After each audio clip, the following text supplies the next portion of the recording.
Speaker आन के बिस्मिल्लाहिर्रहमानिर्रहीम नहमदु व नसल्ली अला रसूलिल करीम अम्मा बाद औज़ु बिल्लाहि मिनश शैतानिर रजीम अनगिनत दुरूद व सलाम नबी पाक। सबसे पहले तो मैं अपना इंट्रोड्यूस करना चाहता हूँ। ख्वाजा आसिफ साहब बहुत अच्छी तरह जानते हैं अल्लाह के फजल व करम से और नबी आखिर ज़मां की रहमत से और अपने हल्के के अवाम की अक्सरियत से अल्लाह ताला ने सही फॉर्म 45 जनवरी से मुझे इस हाउस में भेजा है और इसके गवाह ख्वाजा साहब खुद होंगे, पूरी नून लीग होगी। मैं अल्लाह के फजल करम से मुझे फ़ख्र है कि मैंने पाकिस्तान की बेहतरीन अदारे में 32 साल सर्विस की और ये भी फ़ख्र है कि मैंने दुनिया की टॉप मोस्ट इंटेलिजेंस में 7.5 साल मुल्क की खिदमत की। और मैं यहाँ शर्म व हया के बाद ये कहूँगा, ख्वाजा साहब या कोई बंदा उठ के कह दे इतने सेंसिटिव अदारों, इतने इंपॉर्टेंट अदारों पे होते हुए जहाँ करोड़ों पे पीछे बात से कि एक पैसे की करप्शन नहीं की। और मुझे फ़ख्र है और मेरा महकमा भी इस चीज़ को मानता है, लेकिन आज मुझे गिला है, मुझे शर्म आ रही है कि अल्लामा इकबाल के शहर में शर्म व हया का फुकदान है। जो रियाना डार के साथ हुआ, जो उसकी फैमिली के साथ हुआ, वो तरीक का एक स्याह बाप बन चुका है। मैं दोबारा रिपीट करता हूं, वो शर्म व हया के साथ सियालकोटी तरीक का स्याह बाप बन चुका हुआ है। उसके बाद हमारे घरों में ख्वाजा सा उठकर कह दे अजीम नूरी जैसा शीफो नफ्स सोमो सलात का पाबंद, उसके घर रात के 2-3 बजे पुलिस दाखिल होती है, बच्चियों को बाहर निकाला जाता है और आज तक शर्म व हया के वो एक दफा मजम्मती लफ्ज नहीं कहे। जबकि मैंने ख्वाजा साहब खड़े होकर कह दें कि इनके लिए आवाज उठाई थी कि नहीं।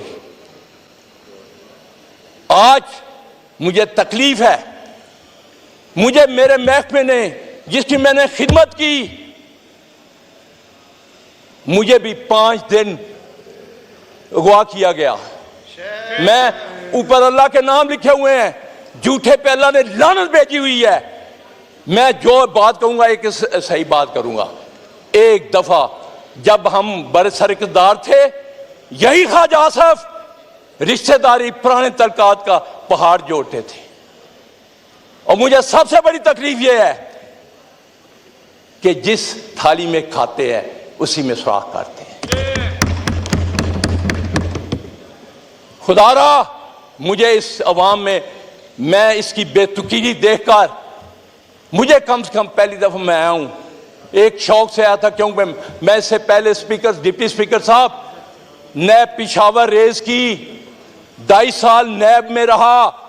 KPK के लोग यहां बैठे हुए हैं और बड़े बड़े लोगों को पकड़ा, क्योंकि मेरा ईमान है कि पानी हमेशा ऊपर से नीचे आता है, करप्शन ऊपर से शुरू होती है।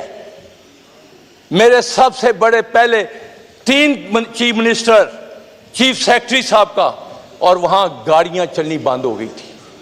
उसके बाद कि एंटी करप्शन पंजाब को मैंने रीवैम्प किया, जिसकी तारीफ इनके MNA अभी यहां एक वजीर साहब नहीं बैठे हुए, उन्होंने शहबाज शरीफ को जाकर कहा कि ऐसे बंदों को मत निकालो जो करप्शन के खिलाफ जिहाद कर रहे हैं। हम गुलाम नहीं हैं, हक सच बोलने वाले हैं। ये बजट पे तकरीर मैं करना चाहता हूं, लेकिन मैं आपको बताना चाहता हूं ये बजट स्वाय एक अदादोशुमार का गोरखपन के अलावा कुछ नहीं है। मैं कौन सा फील्ड लूं किसानों के साथ जो हुआ? ख्वाजा साहब ने एक दफा आवाज नहीं उठाई, मैंने इस हाउस पे कहा और आज भी कह रहा हूं जिन लोगों ने गंदम बाहर से मंगवाई, जिसकी क्वालिटी भी खाने के काबिल नहीं थी, क्यों नहीं आज तक उनको यहां खड़ा किया गया? उनके खिलाफ इंक्वायरी नहीं हुई। एक सैटी को, चंद बंदों को सजा देकर सस्पेंड करके कहते इंक्वायरी हो गई। मैं स्पीकर साहब इस हाउस में आईपीपी जो हमारी हड्डियां निचोड़ गया है, जो गरीबों का खून निचोड़ गया है, क्या स्पीकर साहब आपकी तवज्जो 2 मिनट चाहता हूं। डिप्टी स्पीकर साहब, डिप्टी स्पीकर साहब, मैं बैठ जाऊं?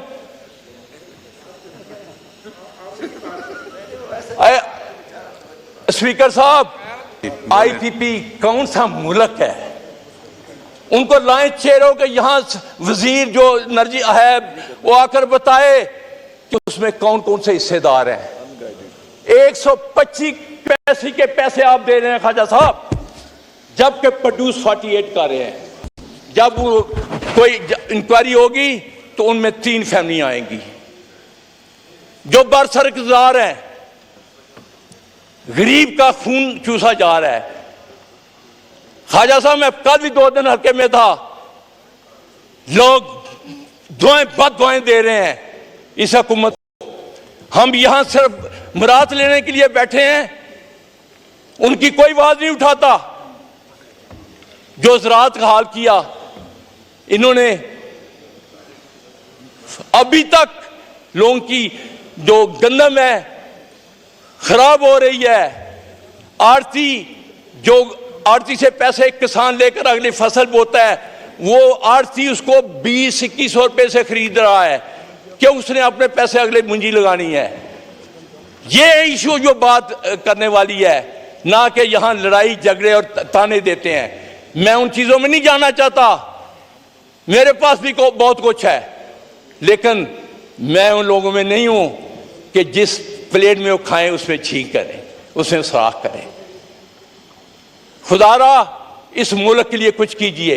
मुझे शर्म आई, कल मैं अपने प्राइम मिनिस्टर साहब का इंटरव्यू देख रहा था जो चाइनीज जर्नलिस्ट को दिया था। खुदा की कसम, मैं एक जिम्मेदार का बेटा का मेरा शर्म से झुक गया है कि हमारी मदद करो, पाकिस्तान तबाह हो रहा है। ये इंटरव्यू था, आप सुन लें। क्या वजीर को एक गैरत भी होती है? आप जब तक इस मुल्क को अपने पांव पे खड़े नहीं करेंगे, करप्शन का खात्मा नहीं करेंगे, दुबई किसका है? उस दिन मैं ड्रामा एक देख रहा था, इफ्तिखार ठाकुर है, कितनी खूबसूरत बात की। कहना जी दुबई अपना हो गया, साड़ा दुबई साड़ा है। वो चाक लेके गया, यह भी पाकिस्तानी का घर है, यह भी पाकिस्तान के घर है, यह भी पाकिस्तान के घर है। और हमें शर्म ही आई नहीं आती? पैसा लूट कर बाहर ले जाए और कहेंगे जी मुल्क, और दूसरे आपको कर्जा देंगे। क्या आपने मेरी मां को, पाकिस्तान मेरी मां है, मादरे वतन है, इसको भिखारी बना दिया है? क्या आप में से कोई मुअज़्ज़ज़ आदमी बाहर खड़ा होकर चौक पे भीख मांगना चाहेगा? इन्होंने हमारे साथ क्या किया है? वो तो 4 साल के लिए आया था, इमरान खान तो 4 से आया था।